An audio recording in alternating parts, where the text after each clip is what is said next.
One day I was fishing and a crab got a hold of my bait and I reeled him up and I was on a pier. Um, the crab was dangling from the hook all the way up and over the side rail of the pier.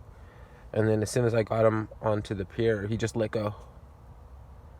So this crab was like holding on to the bait out of anger, out of frustration.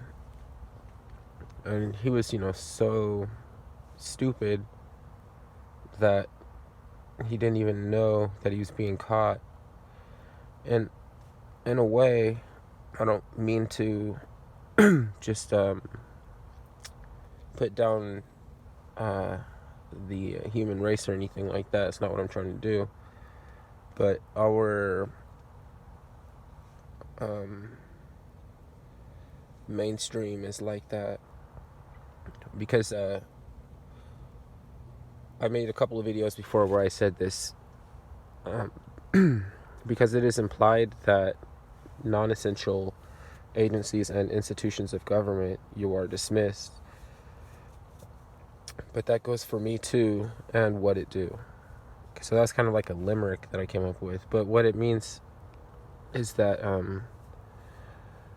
people are just their career, and in the case of non-essential government institutions and agencies, people in those who occupy those official capacities, if you insist that their job, duty, career is non-essential, they are naturally going to be dismissive, and they will disregard any wasteful nature in their hustle, and they'll hold on to those occupations to the point that they become criminally liable. They won't retire when it's pointed out that they're not helping, but they'll hold on to the position until they are offending in some capacity, like malpractice, And so, yeah, because when somebody refuses to acknowledge that they are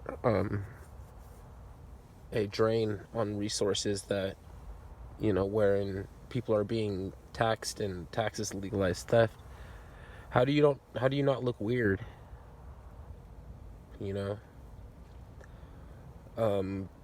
Sure, you can ill afford yourself the ability to recognize to what capacity you are of any use or not at all, and you can favor whatever course of action going forward, regardless of anything's being brought to your attention, and pretend not to know, but you look weird, and they don't necessarily have to care about that. But when their dirty laundry is aired, then they care. They don't care that they look weird. They don't care that it's suspect. Like if you were, let's say, in Stalingrad, during the Battle of Stalingrad, where everybody was starving and you're fat, and and there's all these corpses, and people are noticing that some of the corpses are coming up with parts missing or munched on, like they're taking parts of people's body. And not everybody is down to the most gruesome or grisly and gruesome of meals, but some people are, and those are going to be the fat people. So the fat people are going to look weird. That's the human condition right there.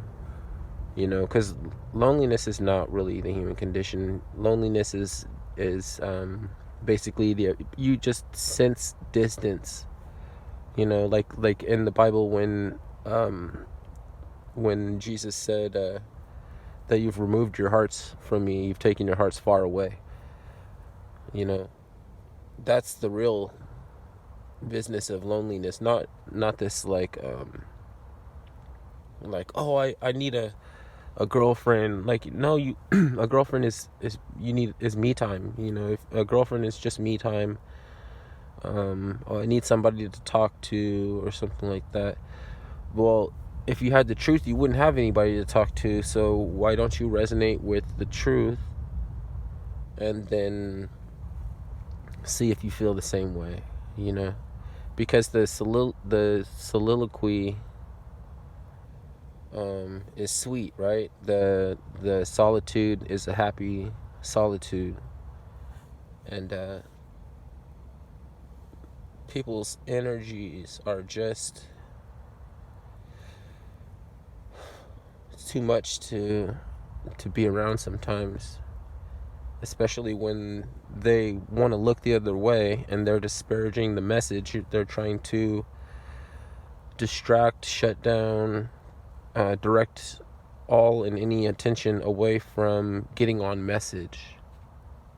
And so you're like, man, I don't want to hang around these people anymore.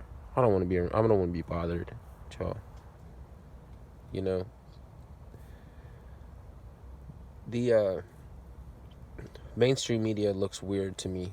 They really look weird. It's like, how the Taliban, how they fight from within the civilians, and they'll get a bunch of civilians together, and then they'll shoot at the military from the civilians. Basically the same thing that the mainstream media does. Only the thing is that the civilians are sleeper cells. They're just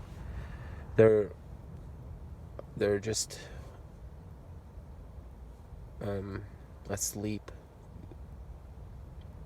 And if you notice that they can be activated to facilitate purposes for the corporatist, even foregoing any detailed knowledge or insight into what's actually going on.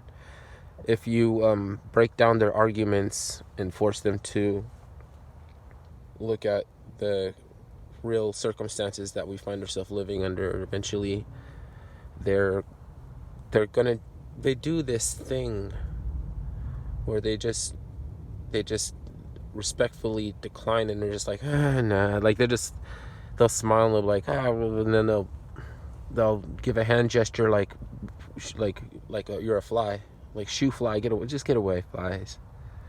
And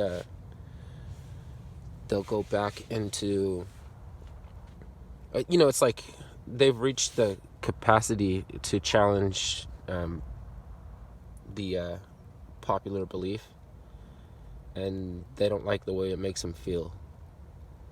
So you can expect that in a week or so they won't be able to recall the points that you made anymore. So it's like they think that there's some sort of punitive damage or some kind of like repercussion for being wrong, when if you know anything, that people can believe whatever they want to, and that they're not accountable for what they don't know. It doesn't exist to them, hence they are not menacing in a sense that they're part of the plan to cover up the truth. It just not something that they can put on a schedule, like, oh, on Saturday I'm going to be looking into this, on Tuesday I'm gonna review such and such an issue or whatever. Just make a little bit of time just to get on point, on message. As a matter of fact, have you noticed that all mainstream media publications, radio shows, television programs, television programs, almost forgot. I almost used a word the wrong way. I was going to say syndicated, but I forgot that that's when, after they're making any more episodes or something. I hate that. Don't ever. Don't ever want to do that. Using the wrong word or using a word the wrong way, it sucks. But none of those programs are really delivering anything except anti-Trump, anti-Trump, anti-Trump, anti-Trump. And it makes you question, like, do you know that there are other things going on in the world? And the sleeper, or the normie, or whatever you want to call it, is going to be like, oh yeah, I you know, I study everything. Yeah, I look into everything. But then you know that that's not true, because you can get a sense of what they're aware of. Do you really want to challenge these people? Because basically they're going to be condescending, dismissive. You know that already. So for the energy that you expend trying to bring them on message and try to get them on par with a real, concept of things that are going on, like you really just want to share with them some things that may be important, you'll regret it, because they're condescending. They're gonna get under your skin because of their lack of any observance. They just are not good listeners, and they do not really take the time to really look at something. They just don't do that. And that's not the business for them. That's not what they're about. But of course, if you talk to them, they're gonna say yes. So it's kind of a waiting game of hoping that that the perpetrators of this war profiteering and the other really negative, like, how is it that we know that the drugs are going to get sold? How is it that we know that we're going to finance using the opium from Afghanistan, and you can't do nothing to stop it? Even when they got caught bringing drugs over in the cadavers, in the bodies of fallen soldiers, it's like, it's not a common knowledge. And there are so many things that would just be common knowledge if you consider how appalling it is. That's just one thing. I can't remember everything now. So I can remember one or two things, and I don't want to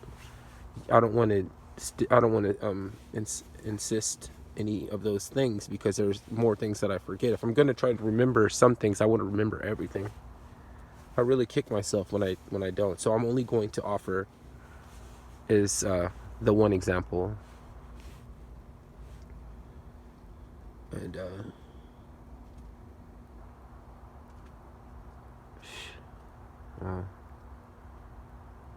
I guess I said everything I need to say here. All right.